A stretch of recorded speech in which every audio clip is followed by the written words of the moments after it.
तक हमने देखा कि पंचायत के फैसले के अनुसार घर की सारी औरतें खंडहर में रह रही है। अब देविका के सामने सबसे बड़ी चुनौती ये है कि घर की औरतों को आत्मनिर्भर कैसे बनाया जाए। देविका ये सब सोच ही रही थी कि तभी उसकी नजर मिट्टी के बर्तनों पर गई। अरे, ये इतने सुंदर सुंदर मिट्टी के बर्तन किसने बनाए हैं?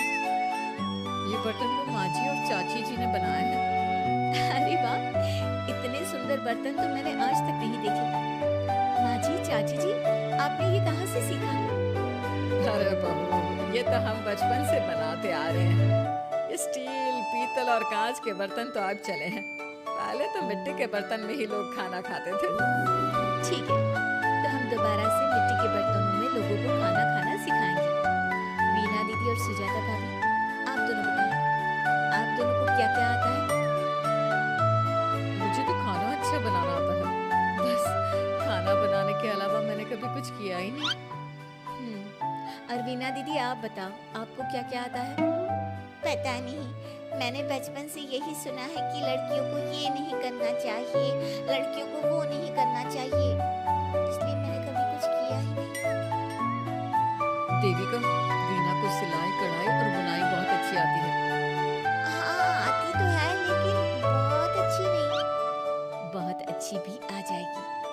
अब देविका और बाकी सभी औरतें गांव में सबके घर जाती हैं और गांव की सभी औरतों से मिलकर कहती हैं, भाभी जी, अगर आपको अपने या अपने घर वालों के लिए कपड़े सिलवाने हो तो आप मुझसे ही सिलवाना। बहन जी, मिट्टी का चूल्हा, बर्तन या मटका बनवाना हो तो मुझसे ही बनवाना। मैं और विमला दीदी आपके घर के सारे बर्तन बना देंगे। भाभी, आप कभी किसी काम में व्यस्त हो और खाना ना बना पाओ ना, तो आप मुझे बता देना, मैं आपके घर के लिए खाना बना दूंगी। तो क्या है ना, आप तो सारा दिन खेतों में काम करती हो और कभी कभी खाना भी नहीं बना पाती होंगी, इसलिए इस तरह घर की औरतें जी जान से अपने अपने कामों में लग जाती हैं। धीरे धीरे उनका काम बढ़ जाता है और वो अपने खंडहर को ठीक करने में लग जाती हैं। वहीं दूसरी ओर घर के सारे आदमी घर का काम संभाल नहीं पा रहे थे।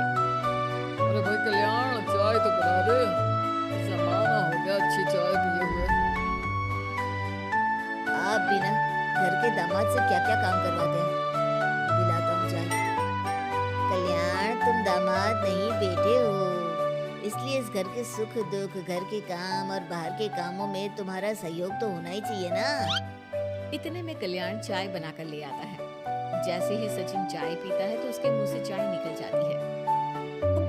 जीजा, ये क्या बनाया है? इतनी कड़वी चाय, इससे अच्छा तो करेले का जूस होता है। देख सचिन भाई, मैं तो ऐसी ही चाय बनाता हूँ, पीनी है तो पी, नहीं पीनी है तो अपने आप बना ले। मैं खाना बनाने जा रहा हूँ और अकेला नहीं बना सकता, आप में से कोई मेरी मदद करो। सचिन मेरी चाय की बुराई कर रहे थे ना, तुम जाओ अब खाना बनाओ। सचिन और मोहन दोनों खाना बनाने में लग जाते हैं। मोहन भिंडी काटकर कढ़ाई में छोड़ देता है और उसमें पानी डाल देता है। आपने भिंडी में पानी क्यों डाला? शायद पानी नहीं डलता, पता नहीं, लेकिन माँ ने कभी भिंडी में पानी नहीं डाला था। लेकिन बिना पानी के भिंडी बनेगी कैसे? मतलब गलेगी कैसे? बिना पानी के बनाएंगे तो चिपक नहीं जाएगी कढ़ाई से। पता नहीं, चलो देखते हैं कैसे बनती है भिंडी। भैया, कितने दिन हो गए ना अच्छा खाना खाए हुए। खाना तो सुजाता बनाती है, इतना मजेदार खाना कोई और बना ही नहीं पाता।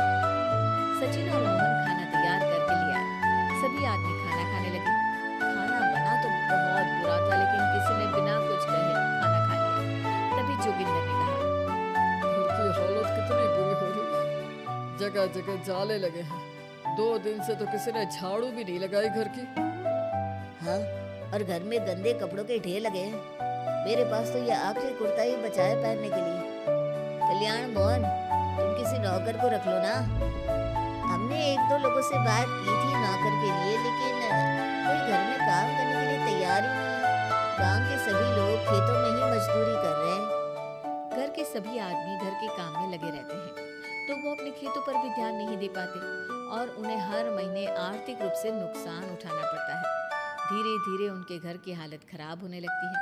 एक दिन कल्याण सबसे कहता है, घर को तो औरत ही संभाल सकती है, हमारे बस का नहीं है घर संभालना। हमें किसी तरह से उस सब को वापस इस घर में लाना ही होगा। अरे कल्याण बेटा, पंचायत का फैसला था कि औरतें हमसे माफी मांगे, लेकिन उन्होंने माफी नहीं मांगी। अब हम उन्हें बुलाने गए तो उल्टा हमें ही अपनी अपनी पत्नियों से माफी मांगनी पड़ेगी। हमें कोई ऐसा रास्ता निकालना होगा कि वो मजबूर हो जाए हमारे पास आने के लिए। बापू, उन सभी ने अपने अपने काम शुरू कर दिए हैं। क्यों ना हम सबके काम में नुकसान कर दें, इससे वो मजबूर हो जाएंगे हमारे पास आने के लिए। भैया, ये कैसी बात कर रहे हो? इससे वो मजबूर नहीं होंगी बल्कि और भी ज्यादा गुस्सा हो जाएंगी। मैं तो बोल रहा हूँ शराफत से जाकर माफी मांग लेते हैं। मुझे यकीन है कोई माफ करे ना करे, माँ तो जरूर हमें माफ कर देगी। नहीं सचिन, अगर हमने माफी मांगी तो ये सारी औरतें हमारे सर पर चढ़कर नाचेंगी। हमें इनके सामने छोटा नहीं होना है। मोहन, कल्याण, तुम दोनों आज से ही काम शुरू कर दो। बस फिर क्या था, घर के सभी आदमी लग गए काम पर। मोहन और कल्याण रात को खंडहर में पहुंचे और उन्होंने सारे मिट्टी के बर्तन तोड़ दिए। उसके बाद मीना ने जो कपड़े तैयार करके रखे थे वो सारे कपड़े उन्होंने फाड़ दिए। सुबह जब घर की औरतों ने ये सब देखा तो परेशान हो गई। अरे, ये सारे बर्तन किसने तोड़ दिए? माँ, किसी ने मेरे सिले हुए कपड़े ही फाड़ दिए। ये हरकत कौन कर सकता है? और कौन करेगा भाभी, ये सब उन आदमियों की हरकत है। जब किसी तरह से हमें झुका नहीं पाए तो हमारे काम बिगाड़कर हमें परेशान कर रहे हैं। सभी औरतें दुगनी तेजी से काम में लग गई। उन्होंने दिन रात मेहनत की और उस खंडहर को महल की तरह बना दिया।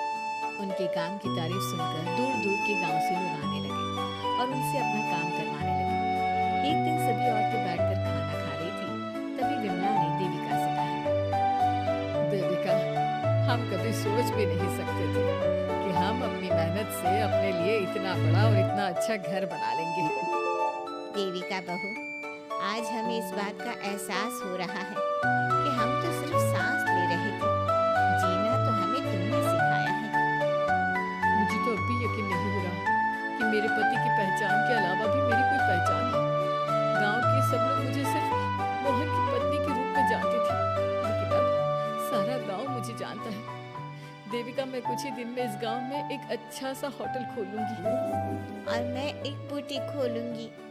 मैं यहाँ गांव की लड़कियों के लिए एक स्कूल खोलना चाहती हूँ, यही मेरा सपना है। सभी औरतें खाना खाकर सो जाती हैं। रात बहुत ज्यादा हो गई है, लेकिन देविका को नींद नहीं आ रही थी।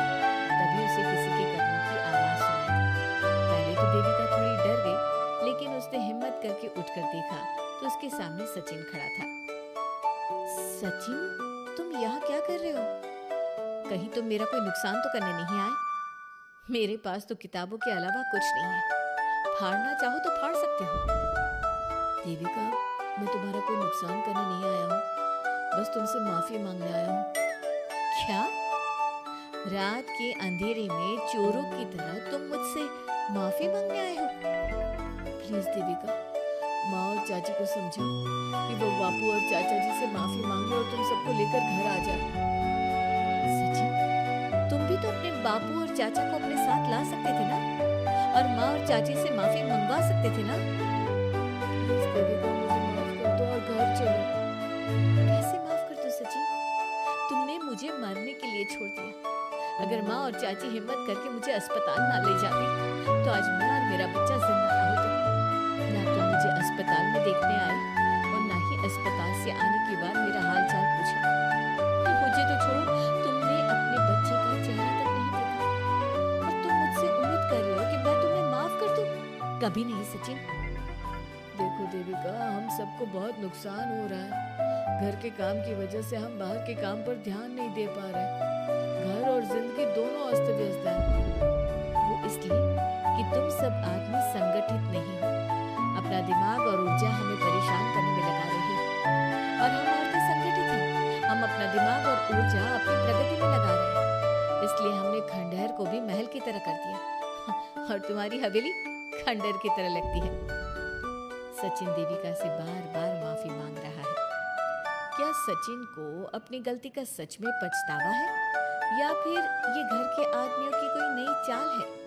ये जानने के लिए आपको हमारे आने वाले एपिसोड का इंतजार करना होगा। और हाँ, कमेंट करके हमें ये भी जरूर बताइए कि क्या देविका को सचिन को माफ कर देना चाहिए? क्या उसे सब कुछ भूलकर सचिन के साथ अपना घर बसाना चाहिए या फिर सचिन को भूल जाना चाहिए? ऐसे ही वीडियोस को देखने के लिए हमारा चैनल सब्सक्राइब करें।